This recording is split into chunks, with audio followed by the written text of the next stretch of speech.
আজকাল নিজের জন্য বড় মায়া হয়। কি ছিলাম আর কি হয়ে গেলাম। কতকাল নিজেরে ভালোবাসি না, নিজের যত্ন নেই না। ইদানিং নিজের প্রতি বড় অভিমান হয়।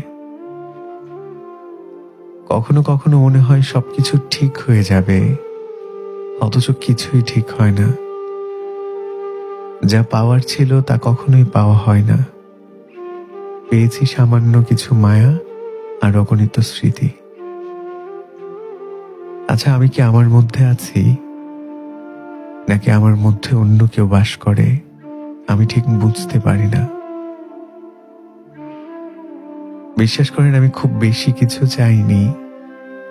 শুধু একটা ভরসার হাত আর একটু ভালোবাসা চেয়েছিলাম।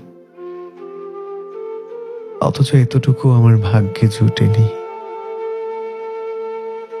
এতটুকু আমার ভাগ্যে জুটেনি।